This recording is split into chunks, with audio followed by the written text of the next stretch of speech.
에너지가 있는 것은 물질로 변환할 수 있고 물질은 에너지로 변환할 수 있다. 양자역학을 활용하면 무엇 때문에 누구는 풍요롭고 누구는 빈곤한지 어떻게 변화할 수 있는지 과학적으로 설명할 수 있습니다.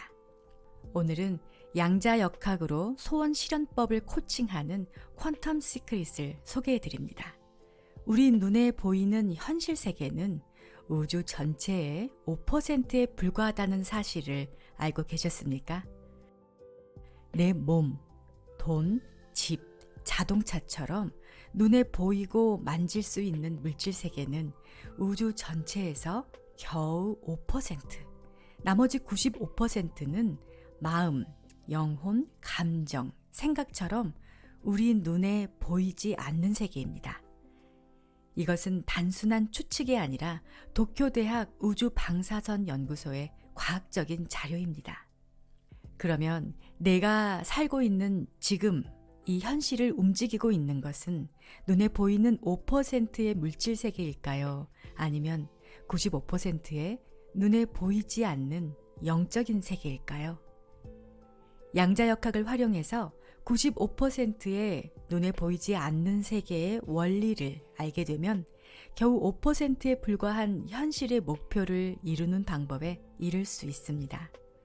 우리 신체, 걸치고 있는 옷, 가구 같은 물질을 아주 작게 쪼개고 쪼개면 모든 물질은 모두 소립자로 구성되어 있습니다. 마치 레고 블록 조각들을 조립해서 사람도 만들고 집도 만들고 나무도 만드는 것처럼 소립자의 조합에 따라서 식물도 되고 동물도 되고 사람이 되기도 합니다. 참 신기하지 않습니까? 지금 이 영상을 보고 있는 내 눈과 핸드폰이 같은 물질, 핸드폰과 핸드폰을 잡고 있는 내 손이 같은 물질이라는 겁니다. 유명한 이중 슬릿 실험이 있습니다. 내 몸이나 핸드폰, 식물을 구성하고 있는 이 소립자는 아무도 없는 곳에서는 파동, 출렁출렁 자유롭게 파동처럼 움직이고 누군가 관측을 하자 입자, 단단한 것처럼 움직입니다. 즉 관측, 관찰의 문제가 소립자에 영향을 줍니다. 여기서 관찰자의 효과가 자연스럽게 떠오릅니다. 저자는 이중 슬릿 실험의 결과인 소립자의 이중성, 입자이기도 하고 파동이기도 한 이 이중성에 대해서 이렇게 설명합니다. 무궁화 꽃이 피었습니다와 비슷합니다. 소립자는 아무도 보지 않으면 자유롭게 움직이지만 보기 시작하는 순간 멈춰버립니다. 상사가 보지 않을 때는 계속 웹서핑만 하면서 느긋하게 일하다가 상사가 볼 때는 성실하게 일하는 직장인과 비슷합니다. 아무도 보지 않을 때는 축 늘어져 있다가 누군가가 볼 때는 단정한 모습이 되는 것도 파동과 입자의 예로 생각하면 공감이 되실 겁니다. 여기서 중요한 것은 누군가 관측하면이겠네요. 누가 관측을 하는 걸까요? 관찰자인 우리입니다.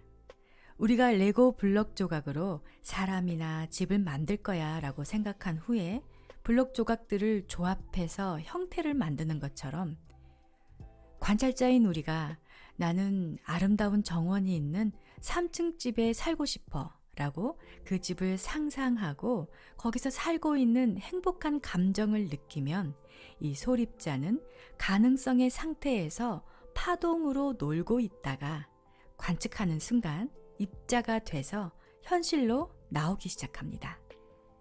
의식, 이미지, 사고, 감정은 눈에 보이지 않으므로 파동의 성질을 가집니다. 반면 물질이나 현실은 관측할 수 있으므로 입자의 성질을 가집니다. 따라서 의식, 이미지, 사고 등 눈에 보이지 않는 것이 관측되면 물질화되고 현실화됩니다. 그렇다면 소원 실현은 눈에는 보이지 않는 의식, 이미지, 사고가 인식, 관측을 통해 현실이 되면서 가능해집니다. 이렇게 양자역학을 통해서 과학적으로 증명이 되었다면 부자인 나, 사랑하는 가족과 함께하는 행복한 나를 상상하고 관측했으니까 현실이 달라져야 하는데, 상상한 대로 변해야 하는데 현실이 변하지 않기도 합니다.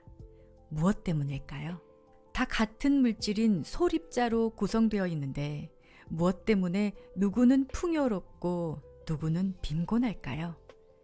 소립자는 같은 아파트이지만 몇 호 몇 호, 집집마다 주소가 다른 것처럼 고유의 주파수라는 게 있습니다. 만약 고유 주파수가 없다면 내 몸과 컴퓨터, 책상이 다 한 덩어리로 합체가 돼버립니다. 개는 개의 주파수 파동에 맞는 것끼리, 사람은 사람의 주파수 파동에 맞는 것끼리 모여서 그런 형태를 갖추게 됩니다. 나와 컴퓨터가 하나로 합체가 되지 않는 것은 서로의 파장이 다르기 때문입니다. 풍요는 풍요의 고유 파동이 있고 결핍도 마찬가지로 고유의 파동이 있겠죠. 그래서 풍요로운 사람이나 가난한 사람이나 소립자는 같지만 고유 주파수가 다릅니다. 그렇다면 내 고유 주파수는 어떨까요? 지금 살고 있는 현실을 보면 알 수 있을 겁니다. 만약 내가 지금 풍요롭지 못하다면 내가 발산하고 있는 주파수가 결핍의 주파수를 발산하고 있는 겁니다. 나는 MBC를 보고 싶은데 계속 KBS를 누르고 있는 거죠. 아니, 왜 나오라는 풍요는 안 나오고 원하지 않는 결핍만 나오고 있지? 내가 결핍의 채널이 맞춰져 있고 결핍의 주파수를 내뿜고 있다는 것입니다. 왜 내 주변에는 짜증나는 인간들만 있지? 이것도 내가 내뿜는 파동을 알 수 있습니다. 그렇다면 현실 세계를 바꾸려면 어떻게 하면 좋을까요? 바로 의식의 채널을 바꾸면 됩니다.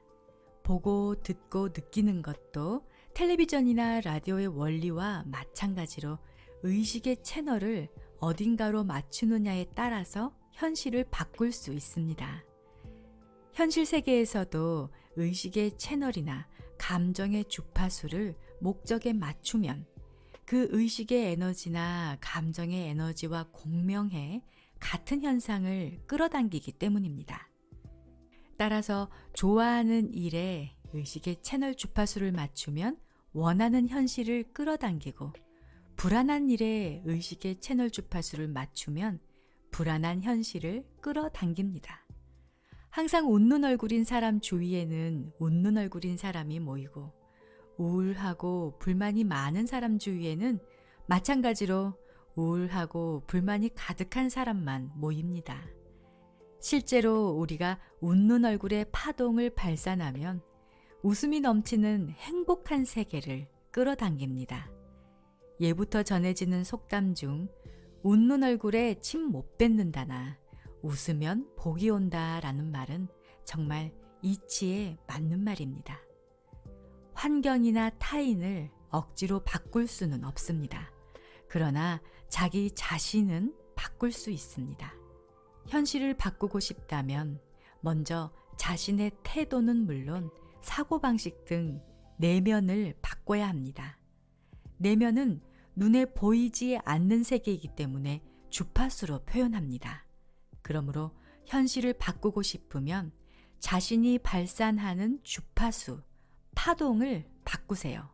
이것이 파동의 법칙입니다. 그렇다면 가장 파동이 높은 상태는 어떤 상태일까요? 초등학생 수준에서 난 이게 좋아, 이거 갖다 줘 하는 것과 인생 경험이 풍부한 지혜로운 어른이 이럴 땐 이런 게 좋더라 하는 것과의 차이랄까요?